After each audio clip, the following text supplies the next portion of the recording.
कर्नाटक से हिजाब विवाद की शुरुआत हुई थी। मध्य प्रदेश में भी कई बार इस पर चर्चा हो चुकी है। अब मध्य प्रदेश के जो शासकीय कॉलेज हैं, सरकारी जो कॉलेज है, वहां पर जल्द ही ड्रेस कोड लागू होने वाला है। सभी हमारे कॉलेजों में ड्रेस कोड लागू करना चाहिए। उससे समानता की भावना आती है, अनुशासन आता है और कॉलेज की अलग पहचान दिखती है। देखिए, किसी हाल में भी ये लागू नहीं कर पाएंगे और इनको लागू करने के लिए 100 बार सोचना पड़ेगा और राय की आवश्यकता नहीं है। ड्रेस कोड लागू करें और उसके साथ प्रोहिबिटेड शब्द हटा दें, उसको ऑप्शनल रखें। अगर कोई रिलीजियस पर्सन अपनी उस ड्रेस कोड के साथ जाना चाहता है तो उसको जाने देना चाहिए। कर्नाटक से हिजाब विवाद की शुरुआत हुई थी। मध्य प्रदेश में भी कई बार इस पर चर्चा हो चुकी है। अब मध्य प्रदेश के जो शासकीय कॉलेज हैं, सरकारी जो कॉलेज है, वहां पर जल्द ही ड्रेस कोड लागू होने वाला है। उच्च शिक्षा मंत्री इंदर सिंह परमार हमारे साथ हैं, बात करते हैं। सर, क्या प्लानिंग है, कब तक सरकार ड्रेस कोड ला रही है? देखिए, हमने विभाग में भी विचार विमर्श की प्रक्रिया प्रारंभ की है। मेरा व्यक्तिगत मत है, वो मैंने विभाग के लोगों को बताया है कि हमको सभी हमारे कॉलेजों में ड्रेस कोड लागू करना चाहिए। उससे समानता की भावना आती है, अनुशासन आता है और कॉलेज की अलग पहचान दिखती है। अब उसको पहले किस पार्टी में करना, तो सुझाव ये आया है कि पहले हम प्रधानमंत्री उत्कृष्टता महाविद्यालय जो स्थापित करने जा रहे हैं 14 तारीख को, जिसको हमारा देश के गृह मंत्री श्रीमान अमित शाह जी शुभारम्भ करेंगे, उनमें हम पहले शुरुआत करें। शेष कॉलेजों के लिए हम निर्देश के रूप में वो वहाँ हमारी जन भागीदारी समितियों से चर्चा करके, महाविद्यालय के स्टाफ से बातचीत करके, अभिभावकों से बातचीत करके और उसको धीरे धीरे करते करते ड्रेस कोड की ओर हमारे कॉलेज स्वयं निर्णय करे। इस प्रकार से हम एक वातावरण बना करके काम करने वाले हैं। पहले ये सिर्फ सरकारी जो कॉलेज हैं वहाँ लागू होगा या प्राइवेट कॉलेजों में भी? कॉलेजों ने तो सबने अपना अपना गणवेश तैयार कर रखा है।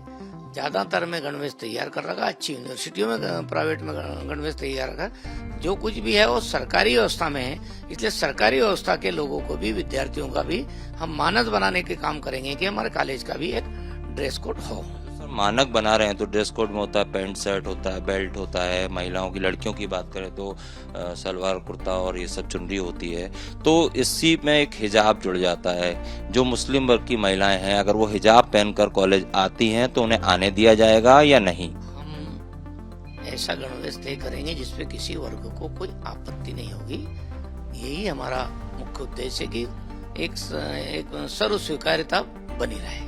बेटी बचाओ बेटी पढ़ाओ की बात का दावा करके जो मुस्लिम वर्ग की बच्चियां, उनके जो पेरेंट्स हैं, वो कह रहे हैं कि हमें तो दिक्कत होगी, हम बिना हिजाब के नहीं भेज सकते, तो क्या वो पढ़ाई से वंचित रह जाएंगी? इसके मामले में हमारे मुस्लिम समाज की बेटियां भी कोई पीछे नहीं रहना चाहती, वो भी पढ़ना चाहती है और मैं समझता हूँ कि उनको भी किसी प्रकार की आपत्ति नहीं हुई। बहुत अच्छा निर्णय करेंगे जो सबको स्वीकार होगा। अगर उन्हें आपत्ति होती है, उनके जो बच्चियां हैं और पेरेंट्स हैं, देखिए, मुझे लगता है कि बच्चियों को भी और पेरेंट्स को भी आपत्ति नहीं होगी, इसलिए मैंने कहा कि वो सबको स्वीकार्य होगा।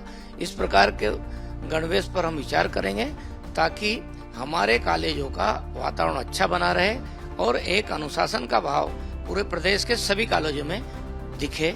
ये हमारी के बाद अगर वातावरण बिगड़ता है तो उससे कैसे निपटेंगे? नहीं बिगड़ेगा, कोई वातावरण नहीं बिगड़ेगा। अच्छा, लेकिन सर फिर भी बात आ रही ना, बुर्का और जो हिजाब वहीं का वहीं रह गया। के बारे में हमने कोई विचार नहीं किया है। अब ये विचार करेंगे तो बताएंगे। नहीं आ पाएंगे कॉलेज बच्चियां जो बुर्का पहन के आती? नहीं, कॉलेज आने से कोई गणवेश से नहीं रोकने का विषय भाई।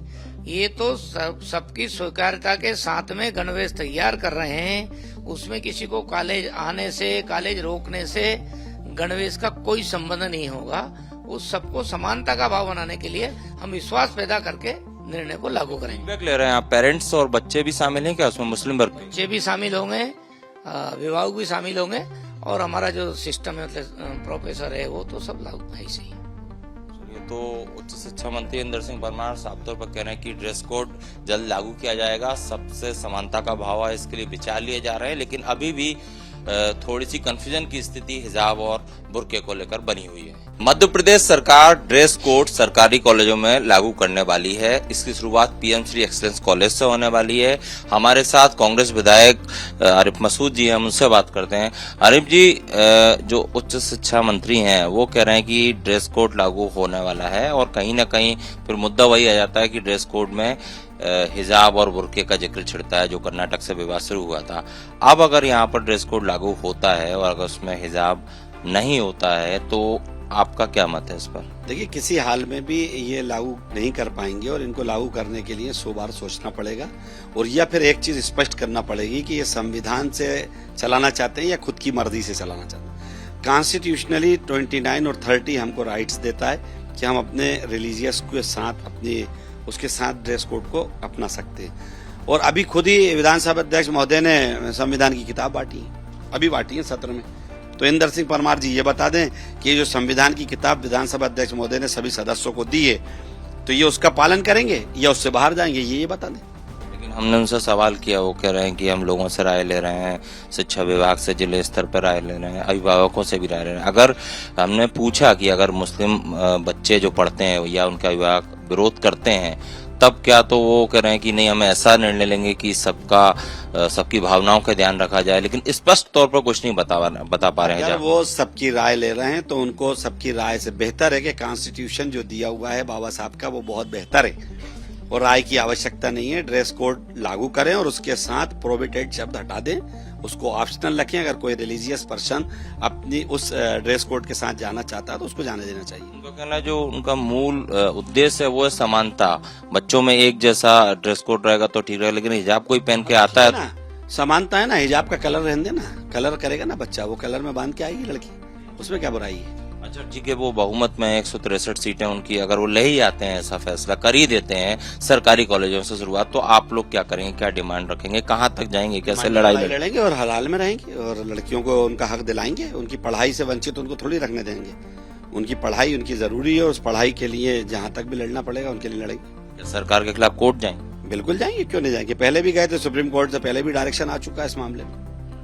बाकी होना क्या चाहिए जो एक वास्तविक स्थिति में यहाँ होना ये चाहिए कि शिक्षा मंत्री को पढ़ाई की गुणवत्ता पे ध्यान देना चाहिए, उनको नीट पे जवाब देना चाहिए, उनको नर्सिंग जैसे घोटाले वो भी शिक्षा से ही रिलेटेड रहे, उनको बच्चों के भविष्य पे देना चाहिए, ना कि अपनी उस चीजों से हटकर दूसरी तरफ ध्यान दें। अभी स्कूलों के अंदर फर्नीचर नहीं है, कई सरकारी स्कूलों में फर्नीचर नहीं है, कई कॉलेजों के अंदर प्रॉब्लम बनी हुई है, उस पर मैं समझता हूँ ज्यादा फोकस करना चाहिए बनिस्बत इस तरह की चीजों पे ध्यान लगाने से। आरिफ मसूद जी हैं, साफ तौर पर कहना है कि अगर ड्रेस कोड में हिजाब और बुर्के को लेकर किसी तरह से तानाशाही की गई या थोपा गया तो कोर्ट तक लड़ाई लड़ी जाएगी।